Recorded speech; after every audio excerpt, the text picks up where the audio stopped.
mean, Lois? Listen, has there been any word from Inspector Henderson? Yes, she just called. Did you pick up the phony Batman? No, she's still looking. There was... I was afraid of that. I couldn't find him either. There were too many ways you could escape. Subway, bus, taxi, private car. Why are you so sure it was the phony Batman who came to the bank, Clark? Because that Jones character was with him. He was? Sure. They forged Batman's signature, opened his safe deposit boxes, and took away his whole fortune. Good heavens! I'm sure we'll never see the real Batman and Robin again, because Jones can't let them live now. Oh, Clark, what do we do? I don't know, Lois. I don't know. Look, what about the recording of Jones's voice? Any luck with that? No, not yet. Oh, that's bad. The Daily Planet radio station has been broadcasting the record every hour and repeating our offer for $10,000 for anyone who could identify Jones's voice and tell us who he really is. Still no takers? No, not a single one. I've checked with the other stations all over the country who've been playing the recording too. No soap there either. Just several false leads. Jones has been identified as a famous movie actor, a cabinet official, a Champions Prize fighter, and you know. But I guess we have to expect those things. Yes, I know we do. But I was hoping someone would identify him correctly, because it's obvious from the way he works he's no small-time operator. Lots of people must know him. But then I'm sure someone will identify him soon, Clark. They better hurry, Lois. Otherwise, I'm afraid we've seen the last of Batman and Robin. As the afternoon darkens towards evening, Clark Kent and Lois Lane continue to wait anxiously for someone to identify the mysterious and evil Mr. Jones. Batman and Robin in their ancient prison barracks have been trying desperately to try to free themselves from the heavy, rusted shackles. In the long, low, dimly lit room where their ankles are chained to iron staples embedded in the wall beams, the dynamic duo have been bracing their feet against the wall, then throwing themselves back violently against their chains, hoping to snap them or to pull the heavy staples from the beams. Each time, they lock their teeth tightly to keep from crying out as the cruel chains cut into the flesh of their ankles. It's no use, Batman. These chains won't break, and these staples won't come out. Afraid you're right, Robin. Whew, my leg is as raw as fresh beef. So is mine. What are we going to do, Batman? Jones and his phony Batman will be back soon with your bankroll, and you know what happens then. All I know is what Jones said would happen. That's bad, because he wasn't kidding. I know, but take it easy, chum. We're not cooked geese yet. Maybe not yet. We're all trussed up and ready for the oven, though. Oh boy, I never thought we'd go out this way, chained up like a couple of dogs. Look, cut it out, will ya? I said we're not finished yet. You wanna bet? Well, not too much, but a small wager. Stop trying to cheer me up, Happy. You know as well as I do that we're done for. Unless our fairy godmother sneaks a cake in here with a nice big file inside. Yeah, how I'd love to have a nice big file right now. I wouldn't even mind seeing a cake. Exercising with those chains works up an appetite. Remind me of that later. I'll run out and buy you a steak. Hey, when is the last time you ate, Batman?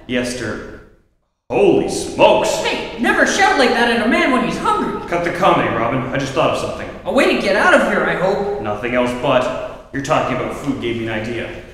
Go on, spill it. I'm all ears. Up until today, when they brought you in, I've been fed fairly regularly by two of Jones's playmates. Ugly gorillas with guns been bringing me a tray. One of them would keep me covered, while the other one would set the tray down where I could reach it. You get the picture? Sure, but what are you driving at? Well, there are two of us here now, see? So if we can get those gorillas to bring us some food before Jones comes back, and coax them within reach of our chains... We grab them, give them a quick going over, and suggest they remove our leg braces. Surprising how quickly you catch on, son. Come on, let's yell and see if we can raise the chef. Hey! Hey, fellow! Where's the waiter with the water for my daughter? Waiter! Hey! Sheriff, somebody! Come on!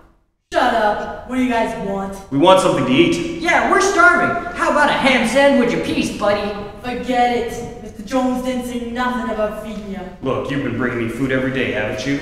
Well, yeah, but Mr. Jones... Well, he must have forgotten to tell you. So be a good guy, will you, and bring us something to eat? Anything? Even a glass of water will do. Just a glass of water? Well, I guess I can do that. Attaboy.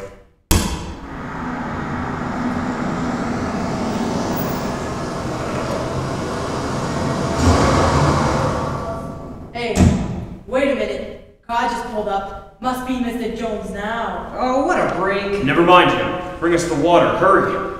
Wait till I see.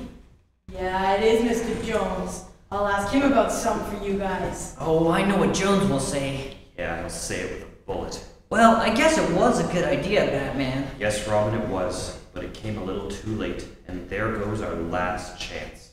Their last hope gone, as Batman and Robin in the prison barracks upstate see Mr. Jones enter the room in which they are chained. Lois Lane in Metropolis has just rushed into Clark Kent's office at the Daily Planet. Clark! Oh, Clark, hurry! What's the matter, Lois? What's up? They just called down from our radio station to say that a woman showed up there who says she knows who Mr. Jones is. No kidding. Yes, she's upstairs now and waiting for us. Hurry, Clark. She may Out really of know. my way, Lois. I'm practically up there now. Racing past Lois Lane like an arrow shot from a bow, Clark Kent sprints through the city room into the corridor and then, out of sight, leaves his feet and zooms up the 8 flights of steps to the radio as only Superman can. Hello, my name is Kent. Clark Kent. How do you do? Mine's Hempel. Wilhelmina Hempel. Mrs. Hempel, I understand you can identify the man whose voice we've been broadcasting.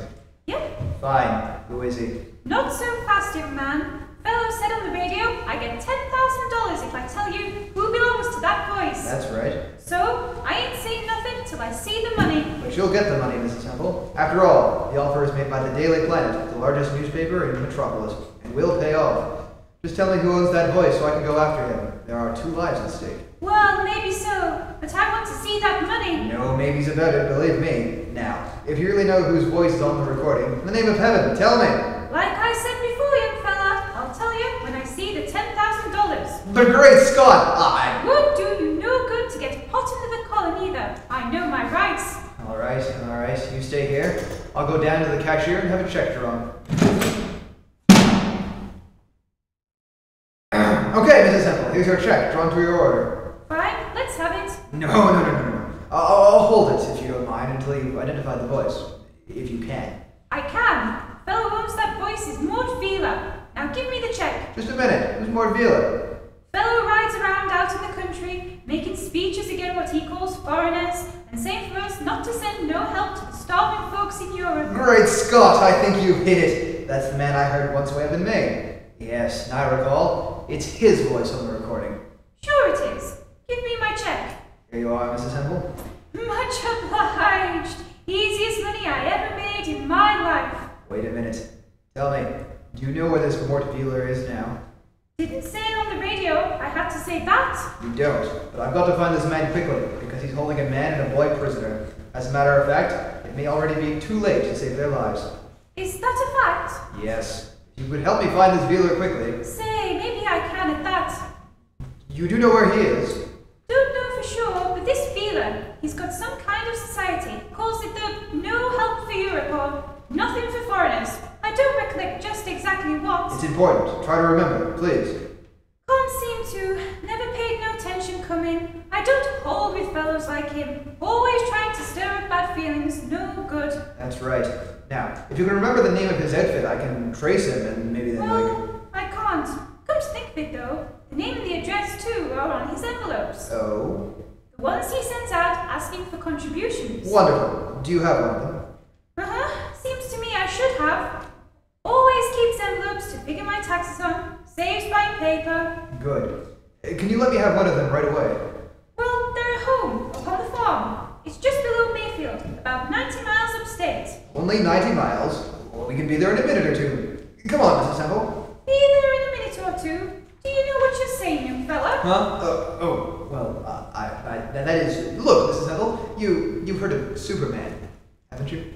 Yeah, sure have. Well, he's a friend of the people who Mort Vila abducted, and he's here in this building right now. Huh? Where? You're joking. No, I'm not. You wait right here. I'll see that Superman joins you in a few seconds.